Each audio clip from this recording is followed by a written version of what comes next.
What is up, Waffle Gang? I do hope you are well. My name is Mark, and today we're covering some more r/am I the butthole. If you'd like to skip the initial waffle, timestamps are in the description and along the timeline below, but if you are new here, please consider hitting that like, that subscribe, and maybe, just maybe, that notification bell too, if you're feeling extra spicy, of course.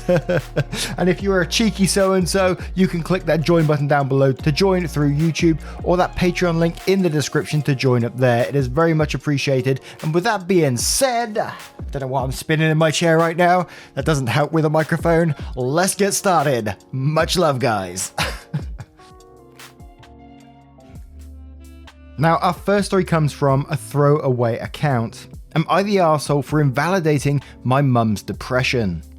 My mum neglected and emotionally traumatized me until I was able to move out and cut contact with her at 17. Many years of my childhood were spent taking care of her the way you'd care for a disabled and bedridden person. This included bringing everything, food, drink, etc. to her bedside, cooking, groceries, house chores, parenting myself, and so much other stuff. She would repeatedly scream my name from the bedroom that we unfortunately shared. When she needed something, and maintain unattainably high standards for everything despite doing nothing. I pretty much didn't have a childhood.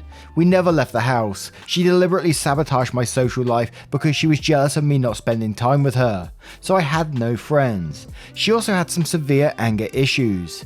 I call her signature move the demonic scream cry. So I was always walking on eggshells as a kid and literally lived in fear with zero self-confidence. My mum has improved at a lethargic and incremental pace and now wants to fix our relationship because she's changed. I said no. She's extremely upset because she says the reason she couldn't take care of me all those years was because she was depressed, so it wasn't her fault, and I'm an arsehole for holding it against her. She says that my attitude through those years was extremely unpleasant. I was angry about the situation then too, so I became difficult, which didn't make it easier for her, so apparently owe her an apology for being a dick as a kid. I honestly regret not being more of a dick, as I told her as much. She legit burst into tears and said that she's been even more depressed for the last couple of years and that it's my fault for leaving. I honestly don't care, so I told her that the fact that she was still depressed made me even less inclined to start a relationship with her when she thinks her mental health problems have absolved all her sins. Now she's pissed because I'm discriminating against her mental health issues and not taking mental health seriously. I feel bad, but I don't think mental health is an excuse for that kind of behaviour. I have my own really bad mental health problems, but the difference, I feel, is that I never said I was going to hang myself from the ceiling fan because my younger daughter didn't love me enough. And then there was clearly some comments below that's going to say, why do you think you're the arsehole in this situation? Because there's an edit which says, I think I'm the arsehole because I'm my mum's only hope for emotional support.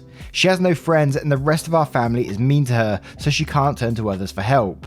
I have a strong opinion about taking mental health issues seriously, but that's not how this is coming across. And then there's an edit for more context which said, my mum became disabled when I was 3 due to a car crash that killed my dad and her dad. It was an extremely traumatic and life-altering event that our family has clearly not recovered from. So she has a genuine reason to be miserable. I think this is why most people still praise her mothering and push me to rekindle and be lenient. She stopped working after the crash, but her disability didn't make her bedridden, and she'd still have been physically able to take care of herself and be a normal parent. Some people were interested, so here's some extra context and some extra context. My post history is also filled with the context, and those links were just, basically post history and other posts as well. And then there's a further edit which says, some people think her apologising would help our relationship. This isn't true. She apologised several times since I cut contact. Some of them were genuine and decent apologies, but most of them were something like, I'm sorry but, or I'm sorry you feel that way. These apologies usually preface her defending herself, and I'm extra uninterested in that. Regardless, an apology doesn't really matter to me at this point, and even an apology that's genuine and exactly what I want to hear wouldn't change anything. Also, I'd appreciate it if people who want to tell me I lack respect / convince me to give my mum a second chance and remind me of how short life is and everything else of that genre stayed out of my DMs and made a comment like everyone else. And we're going to start off with not zombie, just Ginger on this one saying, not the arsehole, you heard her out and she clearly isn't better. She's still blaming a child for her bad parenting. She still doesn't understand that if you are a parent with an illness which interferes with your ability to care for your child, the responsibility is on you to either to get sufficient treatment or find another caregiver. You have no obligation to once again be saddled with a person with, I'm assuming, untreated mental illness. And Impossible Olive says she's got to accept some responsibility and reflect on why you might not want a relationship. You are not doing anything wrong, and your reasoning for not wanting a relationship is valid, even though she is teeing to emotionally manipulate and guilt you. Depression is rough and it can affect your actions, but that doesn't free you of the repercussions of your actions. If she's truly changed, accepting responsibility is part of that. And Alex Flexing says, not the arsehole, your mum didn't care for you. Why should you care for her now? She probably misses having a slave around, so she wants you back instead of having to pay someone as she gets older. And Cleveland Cray says, not the arsehole, not only did she neglect you as a child, she is now attempting to manipulate and gaslight you back into her life. You need to take care of yourself, and if that means little or no contact, she needs to respect that boundary. Until she is able to accept and own up to her actions, she won't get better. You are under no obligation to have a relationship with her. And now I turn this one to you guys. What do you guys think of this situation? Let me know in the comments below. And our next story is from a throwaway account. Am I the arsehole for calling my wife a helicopter mum after she called the place my son applied at? My son James just turned 16 this month, and he decided he wanted to start working a part-time job, just to have some extra spending money and to start saving up. He hasn't had much luck. I doubt many places are interested in hiring a teen with limited hours to work.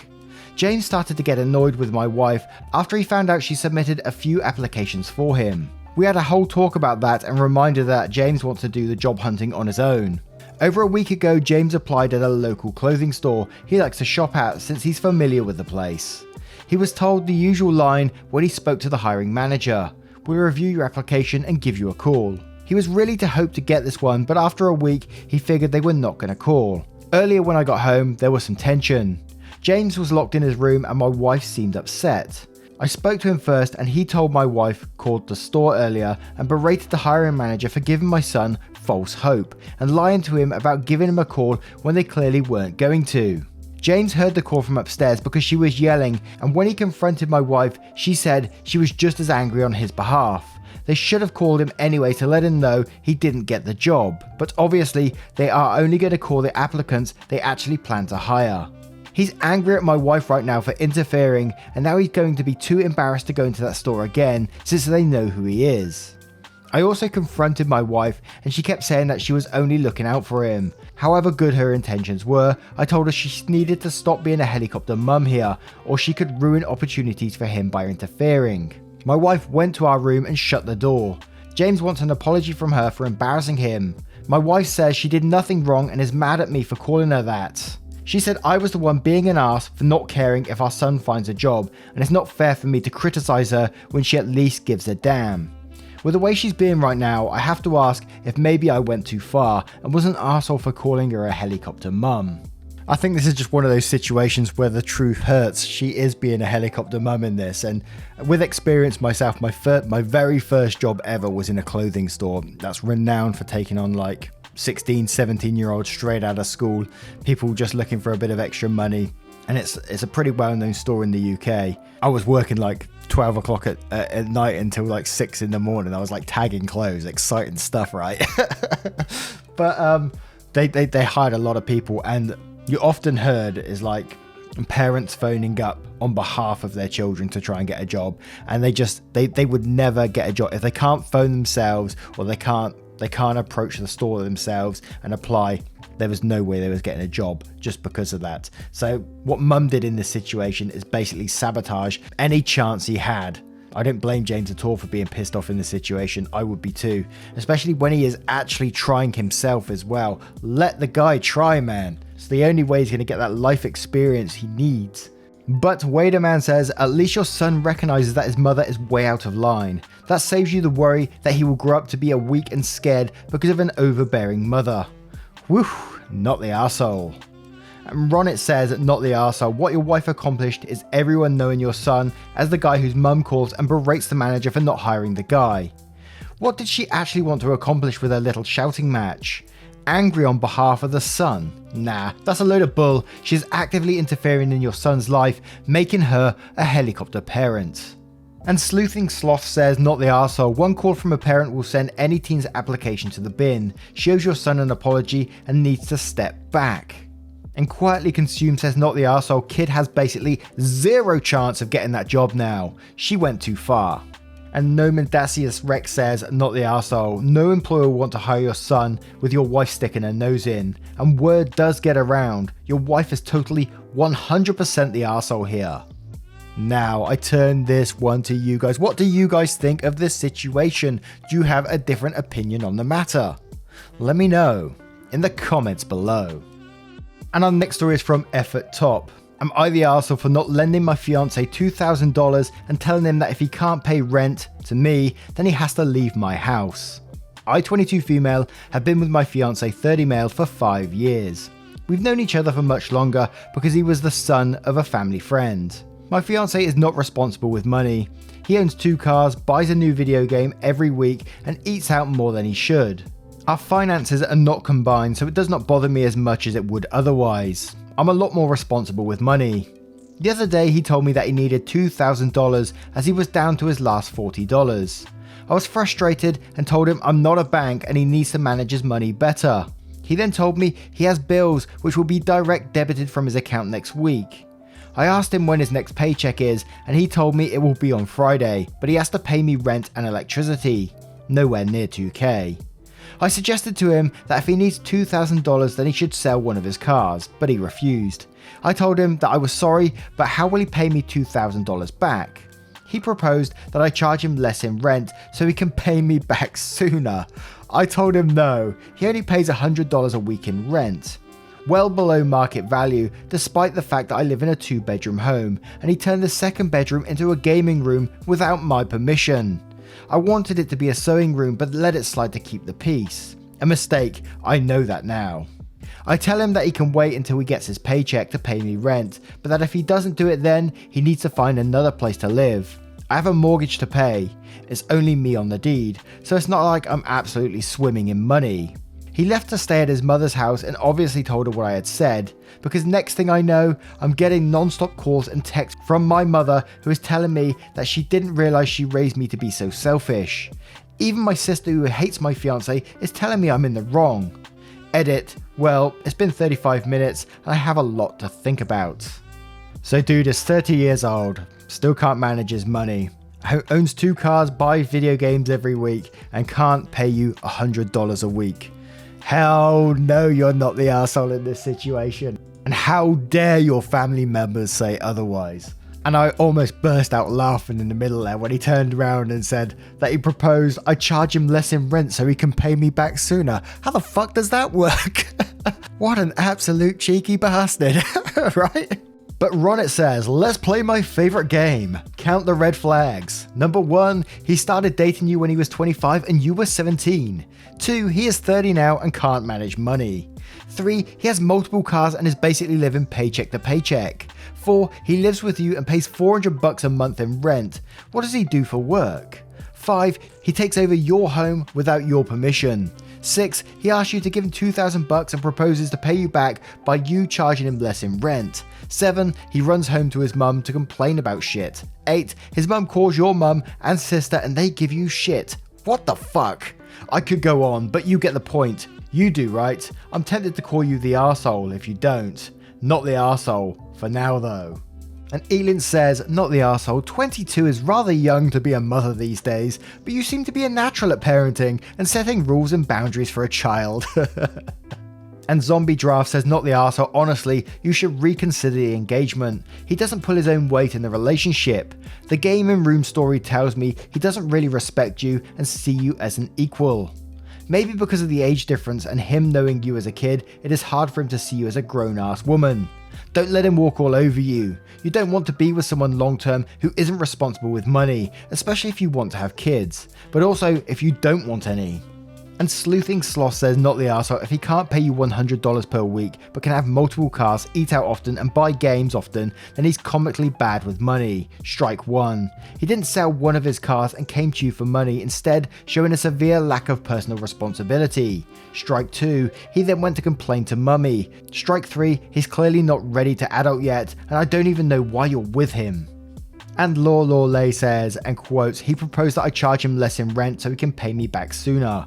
That's one hell of a lose-lose situation for you. Jesus Christ, girl, get out. You've said and done all the right things. He's a grown man. He's more than old enough for you to expect some semblance of financial responsibility and prioritizing from him. He clearly cares a lot about himself and his ability to do what and buys what he wants. He turned your second bedroom in the house you own and that he's barely paying for into his gaming room. Bloody hell, the fact that he ran off to his mummy is all the more proof that he's a freaking toddler. Do you really need that in your life? Not the arsehole. And now I turn this one to you guys. We know where it's going. We all know where it's going. But what would you do in this situation? Would you immediately kick him out or how would you deal with it? Let me know in the comments below. And our next story is from Am I the Arsehole Burial. Am I the arsehole for refusing to let him be buried with my childhood treasure? On throwaway due to privacy. This is complicated, but please hear me out. I, 22 male, have a stepmom and deceased stepbrother. They've been in my life for 2 years, but I don't see them much. Maybe once a month. Well, I know it's cruel to say, but I respect them, but don't consider them my family. My brother, 12, passed 2 months ago, was sick with cancer and knew he was going to pass. He wanted to be buried with a trinket from all his loved ones. His mum's pearl necklace, my dad's dog tags, etc. He knew I had a Red Bull Beanie Baby that I keep in my car, on trips and in my bed. Have had it for years. It's my treasure. When he asked to be buried with it, I said no, but that I would get him anything else he wanted. He was upset, and when he passed, his mum demanded I give it to her to be buried with him. I know she's grieving, so I try not to take it personally. She saw it in the car last week when I came to visit and screamed that I'm an arsehole for not giving it to him and how she's going to tear it up if she sees it again. Here's where I might be the arsehole. I told her flat out that she would not be touching my stuff. That I'm sorry he passed away, but until she seeks therapy and stops taking it out on me, then she can kiss my relationship with her goodbye. She's telling everyone I'm an arsehole, and my dad is saying me avoiding her is ruining her health. And we're going to start with Mazarinth on this one, saying not the arsehole. Asking people to part with their possessions to be lost forever with their corpse is a dick move. He's too young to realise what he was asking, so not faulting him for it. But his mum should have more sense than that. And Curious Belgian says, not the arsehole, he was dead, it is of no use to him. She is obviously having a hard time, but that's because her son died, not because of you. And Black Tangerine Sky says, not the arsehole, you only knew him for 2 years. I don't think you were being unreasonable in asking him to choose something else. It's odd that he would ask for it when he knew how much it meant to you. I say keep your distance from mum and the keepsake out of sight. He died 2 months ago, and it's a little late to bury it with him now. And Sunny Girl says, not the arsehole, you offered him an alternative. He didn't choose anything. That's not on you, and I'm sorry you're dealing with your stepmom, taking her grief out on you. And now I'm going to turn this one straight to you guys to see what you guys think in this situation. Do you think OP should have just given up this Beanie Baby, or do you think he was right in saying no, but you can choose something else? Let me know in the comments below. And our next story comes from Nice Transportation. Am I the arsehole for wiping hand sanitizer onto my hair after someone touched it flirtatiously?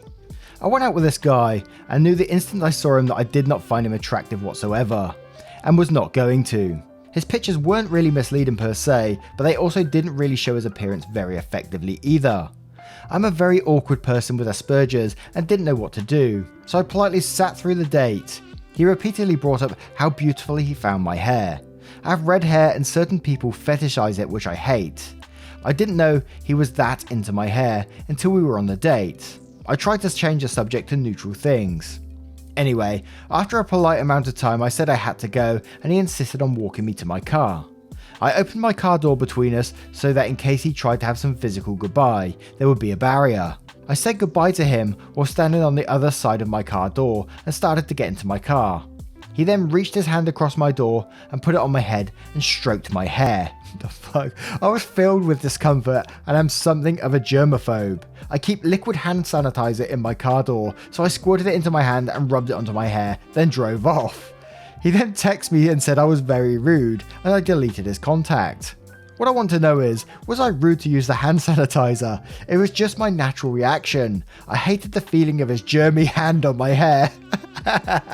Who goes to stroke someone's head after a date? It just, the whole scenario, I was picturing it in my head and it was just way too creepy for my liking, and I think that was a funny way to let him know that, yeah, I'm not into that. Just put the hand sanitizer in my hair to clear those germs off. I love this post. I think it's a great one, and I'm going to say absolutely not the arsehole in this situation. You know, it's very strange to go and stroke someone's hair after a date, and he was crossing boundaries big time. Literal boundaries. He's putting his hand over the car door. The boundary she put in the way. But Rosalind says, not the arsehole. Sanitizing your hair is hilarious though. That was the perfect response to show him that you did not appreciate that. And Fabulous Phoenix says, not the arsehole, you are my hero. He was a jerk. He invaded your personal space. He's lucky he didn't get hand sanitizer in his eyes. And Lonehurst says, not the arsehole. Was he on a date with your hair instead of you or something? And Shady Pines Mar says, not the arsehole. Too bad it was uncomfortable for him. The guy who chose to touch your hair without consent. Hopefully lesson learned for him. And Ethel says, not the arsehole. What a creepy weirdo. Just a heads up, you don't owe anyone a full date. If you're done, you can leave at any time. Just pay the bill and say, okay, I think I'm going to head out now. Have a good night. And walk away. You don't even have to stay for their response. Now, I turn this one to you guys. What do you guys think of this situation? What would you do? Let me know in the comments below. Once again, guys, thank you for being here today. I hope you've enjoyed today's stories. And if you have, you know what to do. Hit that like, that subscribe, and maybe that notification bell too. And if you're feeling extra spicy, you can join the channel by clicking that join button down below for YouTube, or clicking the link in the description for Patreon and joining up there. It is super helpful, keeps me going, and just a huge thank you. And I will see you in the next one. Take care, guys. Much love.